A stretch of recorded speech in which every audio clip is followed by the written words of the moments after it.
राधे राधे। मैं जब छोटी थी तब अपनी महतारी के ज़्यादा क्लोज़ थी, क्योंकि घर में मैं किसी की भी लाडली नहीं थी, इसलिए महतारी का पल्लू पकड़े-पकड़े उनके पीछे-पीछे घूमती रहती थी। उनका कहना मानती थी, ज़िद नहीं करती थी, लेकिन जैसे-जैसे बड़ी होती गई, महतारी ने मुझे ट्रेनिंग देने की कोशिश की।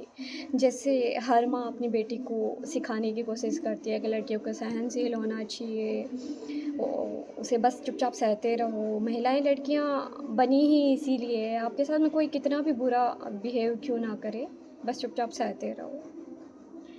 लेकिन मैं तो शुरू से ही कृष्ण की संगत में रही हूँ, और कृष्ण ने ही कहा है कि गलत करने वाले से बड़ा दोषी गलत सहने वाला होता है।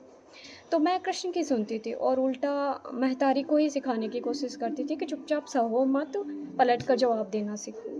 और जब मैं उन्हें अपना ज्ञान देने की कोशिश करती थी तो उन्हें अच्छा नहीं लगता था। उन्हें लगता था कि जैसा जीवन उन्होंने जिया था वही सही है।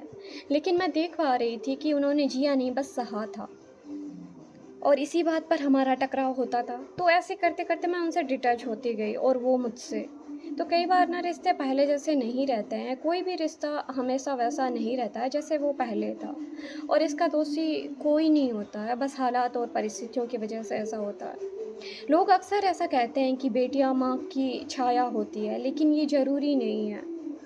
हाँ, माता-पिता के कुछ गुण उनमें हो सकते हैं, लेकिन क्या कोई है ऐसा जो बिल्कुल अपने माता-पिता के जैसा बनना चाहता है या वैसा जीवन जीना चाहता है जैसा उन्होंने जिया था? बहुत से लोग इस बात पे प्राउड महसूस करते हैं या सहानुभूति जताते हैं कि उन्होंने जितना सहा कोई नहीं सह सकता। तो ऐसा करने से क्या सब ठीक हो सकता है? और ये हर पीढ़ी के साथ होता है। अगर कुछ करना ही है तो कुछ ऐसा करो कि तुम्हारी अगली पीढ़ी को ये सीखने को मिले कि बहुत ज़्यादा सहने से ही इंसान बड़ा नहीं बनता है। कभी उनका प्रत्युत्तर देना और सही निर्णय लेना भी ज़रूरी होता है।